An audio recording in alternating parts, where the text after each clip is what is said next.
आज के वीडियो में हम बात करने वाले हैं यूलर्स मेथड के बारे में। तो चलिए शुरू करते हैं। देखिए, यूलर्स मेथड का हम यूज क्यों करते हैं। जैसे कि आपको बेसिकली एक ऑर्डिनरी डिफरेंशियल इक्वेशन दिया हुआ है कुछ इस प्रकार से। ओके, ये आपका क्या है, एक ऑर्डिनरी डिफरेंशियल इक्वेशन। इस प्रकार से आपको कोई इक्वेशन दिया हुआ है। हाँ, और ये जो एफ एक्स वाई की वैल्यू कुछ भी हो सकती है। इस एफ एक्स वाई की वैल्यू एक्स प्लस वाई भी हो सकती है, एक्स स्क्वायर वाई स्क्वायर भी हो सकती है, एक्स वाई स्क्वायर भी हो सकती है। मतलब इस एफ एक्स वाई की वैल्यू कोई भी फंक्शन हो सकती है जिसमें एक्स हो और वाई हो।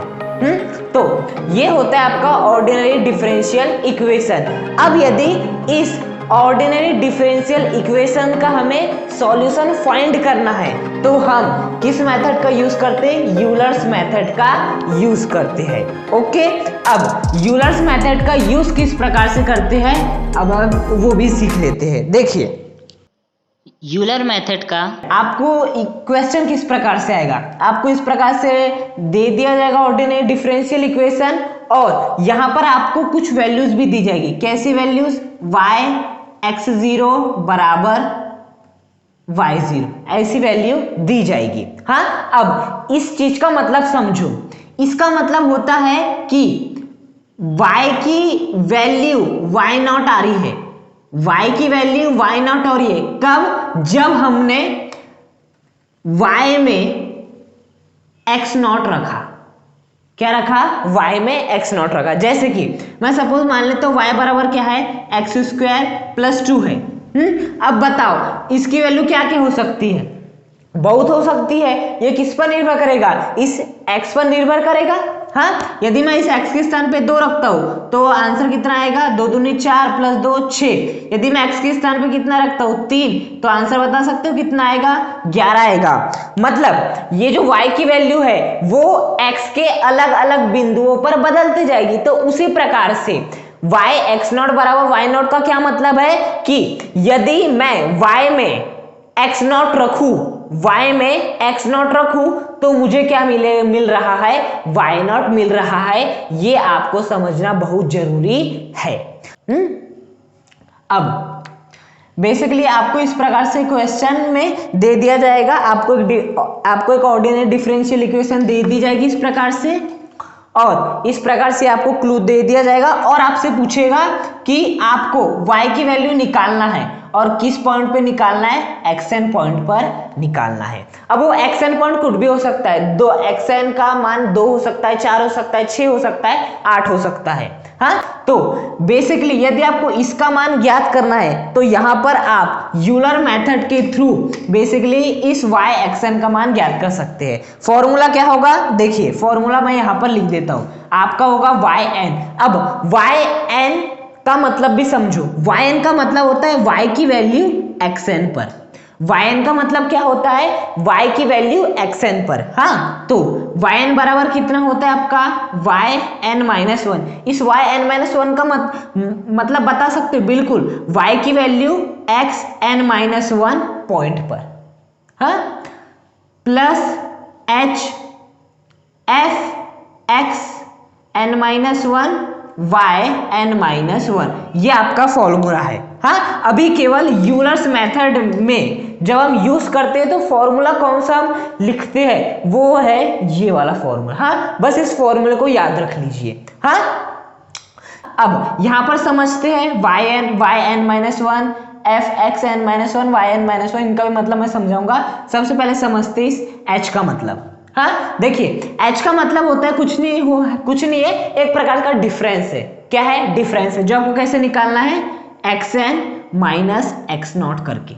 क्या करके, xn माइनस x0, मतलब जो x0 की वैल्यू x0, देखियो क्या है, ये जो है ना x0 जिसे हम 0 पढ़ते हैं, इसे हम क्या भी पढ़ते हैं, x0 भी पढ़ते हैं। हाँ, तो बेसिकली वही आपको क्या करना पड़ेगा, xn में से जब आप x0 को माइनस x0 को माइनस करोगे तो आपको h की वैल्यू मिल जाएगी। हाँ, अब हम एक क्वेश्चन लेंगे और उस क्वेश्चन की मदद से समझेंगे इस फॉर्मूले का मतलब कैसा है और आपको यूलर्स मेथड के थ्रू किसी भी डिफरेंशियल इक्वेशन को किस प्रकार से सॉल्व करना है। देखिए मैंने आपके सामने क्वेश्चन भी लिख दिया है, dy by D X is equal to X plus Y, Y की वैल्यू है 1, कब? जब हम y में 2 रखेंगे। तब आपको फाइंड क्या करना है? आपको फाइंड करना है y की वैल्यू 2.2 पर। ओके, तो यहां पर हम मुझे सबसे पहले ये बताओ कि ये क्या है? आपका एक ऑर्डिनरी डिफरेंशियल इक्वेशन है। अब बता सकते हो कि इसमें एफ एक्स वाई की वैल्यू क्या है? एफ एक्स वाई की वैल्यू आप देख सकते हो अच्छे से, एक्स प्लस वाई।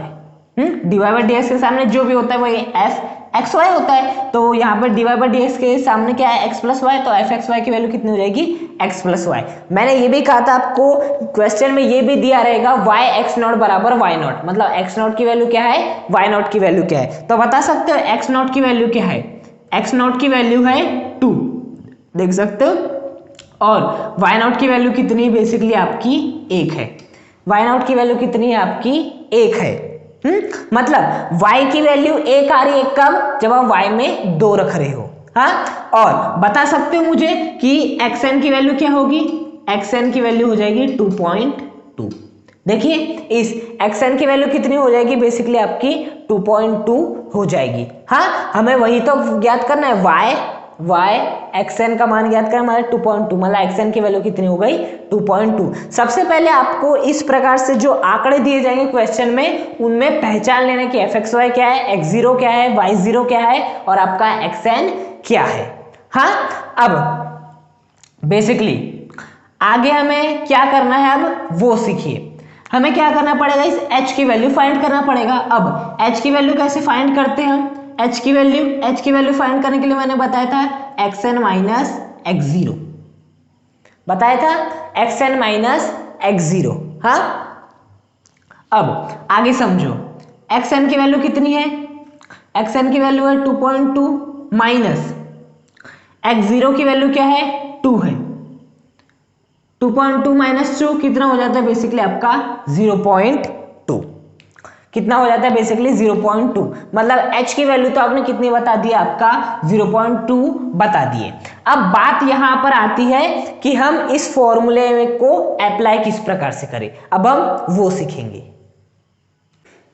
अब इस फॉर्मूले को इस क्वेश्चन के लिए अप्लाई करना स्टार्ट करते हैं। देखिए इस फॉर्मूले के लिए हमें क्या क्या लग रहा है? h लग रहा है, जो कि हमने निकाल लिया है। Basically f xn minus 1 yn minus 1 लग रहा है, और आपका yn माइनस 1 लग रहा है, yn लग रहा है। हाँ, अब देखिए सबसे पहले हमें वैल्यू पता होना चाहिए कि हम n का मान आखिर रखे क्या।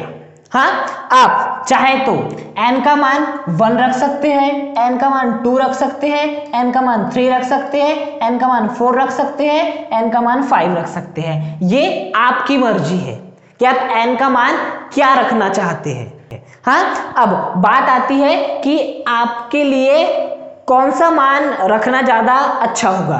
आप n बराबर 1 रखेंगे या n बराबर 3 रखेंगे, n बराबर 5 रखेंगे, n बराबर 4। तो देखिए हमेशा याद रखिए n की वैल्यू को अधिक से अधिक रखने का प्रयास कीजिएगा। क्या?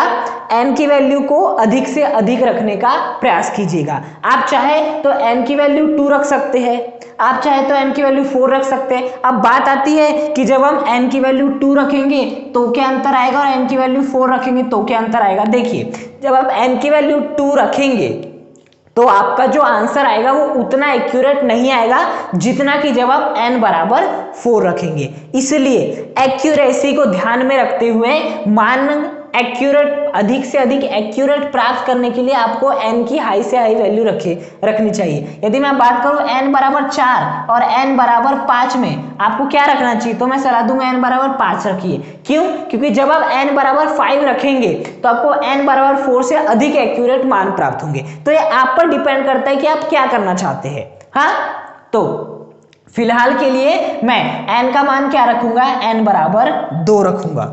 बेसिकली n बराबर 2 रखूंगा। हाँ, अब बात आती है जब मैं n बराबर 2 रखूंगा तो यहां पर एक शर्त आ जाती है। वो क्या शर्त आ जाती है कि आपको यहां पर बेसिकली n का भाग लगाना रहता है। जो भी h का मान निकलता है वहां पर आपको n का मान आप जो भी रखते हो उसका भाग भी लगाना रहता है। हाँ, तो 0.2 में आप 2 का भाग लगाएंगे तो आंसर कितना प्राप्त हो जाएगा, 0.1 प्राप्त हो जाएगा। हाँ, तो बेसिकली h का मान आपको क्या यूज करना है, 0.1 यूज करना है। अब आगे देखिए, आप डायरेक्ट यहां पर n बराबर 2 नहीं रख सकते, आपको सबसे पहले यहां पर n बराबर 1 रखना पड़ेगा, और जैसे आप यहां पर n बराबर 1 रख देंगे और जो भी मान निकलेगा उसके बाद आपको फिर से फॉर्मूले में n के स्थान पे 2 रखना पड़ेगा। हाँ, आप ऐसा डायरेक्ट नहीं कर सकते कि n बराबर 2 रख दोगे, ना ना ना ना ना ना ना। हाँ, आपको सबसे पहले n बराबर 2 रखे हो तो 2 के पहले क्या आता है, 1 आता है, तो सबसे पहले यहाँ 1 रखना है, फिर 2 रखना है। यदि आप n की वैल्यू 5 रखे होते तो आप क्या करते, सबसे पहले y1 की वैल्यू निकालते, फिर y2 की वैल्यू, फिर y3 की वैल्यू, फिर y4 की वैल्यू, फिर y5 की वैल्यू। आप डायरेक्ट नहीं कूद सकते y5 पर, n बराबर 5 पर, आपको 1 2 3 4 5 करके हुए चलना है। हमने n बराबर 2 रखे है, इसलिए सबसे पहले हम y1 की वैल्यू निकालेंगे, फिर y2 की वैल्यू निकालेंगे। हाँ, तो सबसे पहले हम किसके लिए वैल्यू निकालेंगे, n इज इक्वल टू 1 के लिए। क्या हो जाएगा formula n is equal to 1 के लिए, y1 बराबर y1 माइनस 1 प्लस h की वैल्यू क्या है 0.1 f x1 minus 1 y1 minus 1। देखिए n के स्थान पे 1 रख दिया है। अब y1 बराबर कितना हो जाएगा, y0 प्लस 0.1, यहाँ क्या हो जाएगा yx0 y0। हाँ, अब बात आती है कि y0 की वैल्यू क्या होगी और fx0 y0 की वैल्यू क्या होगी। देखिए fxy की वैल्यू कितनी है, x प्लस वाई है, तो उसी प्रकार से क्या आप मुझे बता सकते हैं कि fx0 y0 की वैल्यू कितनी हो जाएगी, x0 प्लस y0 हो जाएगी। होगी क्या नहीं, यदि fxy की वैल्यू x प्लस वाई है तो fx0 y0 की वैल्यू कितनी हो जाएगी, इसकी सहायता से x0 प्लस y0। क्या आपको y0 की वैल्यू पता है, बिल्कुल, कितनी है 1, तो रख दीजिए 1 प्लस 0.1। अब x0 की वैल्यू कितनी है 2 प्लस y0 की वैल्यू कितनी है 1, तो 1 प्लस 0.1, यहाँ कितना आ जाएगा 2 प्लस 1 3। सॉल्व कर लीजिए, 1 प्लस 0 कितना आ जाएगा 3। हाँ, तो फाइनली आंसर कितना आ जाएगा 1 आपका 3 आ जाएगा। तो क्या आप मुझे बता सकते हो कि आपको y1 की वैल्यू कितनी मिल गई, y1 की वैल्यू मिल गई आपको 1.3 मिल गई। y1 की वैल्यू कितनी मिल गई आपको 1.3 मिल गई। अब आप क्या रखेंगे, n बराबर 2 रखेंगे। अब आप क्या रखेंगे, n बराबर 2 रखेंगे। तो n बराबर जैसे कहां पर, यहां पर n के स्थान पे 2 रखेंगे तो यहां पर भी 2 आ जाएगा, n के स्थान पर क्या आ जाएगा, बेसिकली 2 आ जाएगा। हाँ, ये h तो जैसा 0.5, यहाँ पर भी कितना आ जाएगा, n के स्थान पर 2 आ जाएगा, n के स्थान पर कितना आ जाएगा, बेसिकली आपका 2 आ जाएगा। हाँ, अब 2 माइनस 1 कितना हो जाएगा आपका, 2 माइनस 1 1, 0.1 जैसा वैसा, यहाँ पर कितना 2 माइनस 1 1, 2 माइनस 1 1। अब यहाँ पर कितना आ जाएगा 1। अब देखो जैसे fxy की वैल्यू x प्लस वाई, वैसे ही fx1 y1 की वैल्यू कितनी हो जाएगी, x1 प्लस y1 हो जाएगी। अब क्या आपको y1 की वैल्यू पता है, बिल्कुल, y1 की वैल्यू अभी हमने निकाले 1.3, तो यहाँ पर आप y1 में y1 की वैल्यू रख देंगे 1.3, 0.1 जैसा का वैसा। अब क्या आपको x1 की वैल्यू पता है, जी नहीं, हमें तो x1 की वैल्यू नहीं पता, लेकिन क्या आपको y1 की वैल्यू पता है 1.3, बिल्कुल 1.3 पता है। अब बात आती है यहां पर कि हम यहां पर हम x1 की वैल्यू किस प्रकार से निकालें। x1 की वैल्यू निकालने का फॉर्मूला क्या होता है, x1 बराबर होता है x0 प्लस h। क्या होता है, x0 प्लस h। और यदि आपको x2 की वैल्यू निकालना रहा तो x2 का फॉर्मूला होता है x0 प्लस 2h। यदि x3 की वैल्यू निकालना रहा तो x0 प्लस 3h। यदि x4 की वैल्यू निकालना रहा तो x0 प्लस 4h। फिलहाल हमें किसकी वैल्यू निकालना है, x1 की वैल्यू निकालना है, तो बेसिकली फॉर्मूला कितना हो जाएगा x0 प्लस h। हाँ, तो x0 की वैल्यू कितनी है 2 प्लस h की वैल्यू कितनी है, h की वैल्यू आपकी है 0.1। देखिए 0.1 रखी हमने, तो कितनी हो जाएगी 2.1। तो बेसिकली x1 की वैल्यू कितनी प्राप्त हो गई आपको 2.1। सॉल्व कर लीजिए, 1.3 प्लस 0.1, अब जोड़ लीजिए कितना हो जाएगा आपका 4 और आपका 3, 3.4। अब 3.4 का गुणा किससे कर लीजिए, 0.1 से क्या आ जाएगा आपका 0.34 आ जाएगा जैसे आप गुणा करेंगे। अब 0.34 प्लस 1.3 आंसर कितना आ जाएगा आपका 1.64। तो ये बेसिकली आपका किसका मान आ जाएगा, ये आपका y2 का मान आ जाएगा। तो y2 का मान कितना निकल गया बेसिकली 1.64। और y2 आपका क्या है, क्या मुझे बता सकते हो y2 का मतलब क्या होता है? y2 का मतलब होता है y की वैल्यू x2 पर।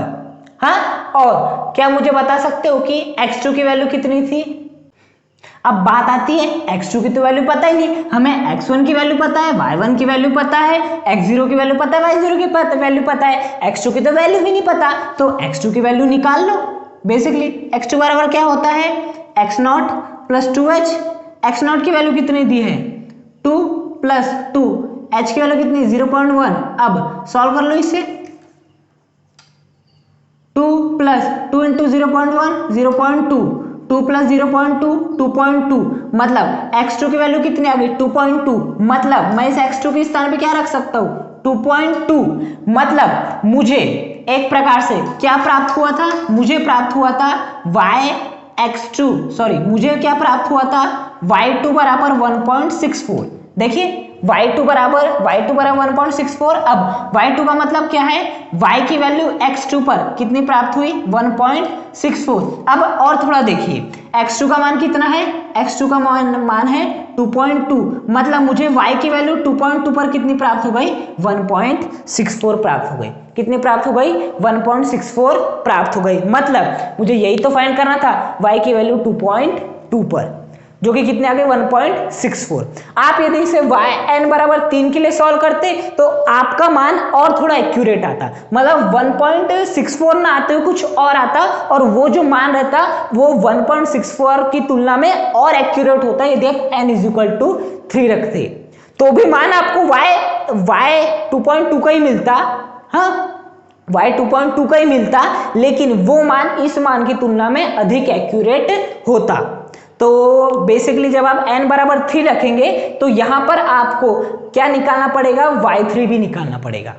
तो उसी प्रकार से फॉर्मूले को ध्यान में रखते हुए आप आसानी से, यदि आपको इस प्रकार से ऑर्डिनरी डिफरेंशियल इक्वेशन दी हुई हो, आपको बेसिकली इस प्रकार के आंकड़े दिए हो, मतलब x0 y0 की वैल्यू दी और आपको इस प्रकार से फाइंड करने कहा जाए, तो आप यूलर मेथड के थ्रू बेसिकली आसानी से मानों को फाइंड कर सकते हैं।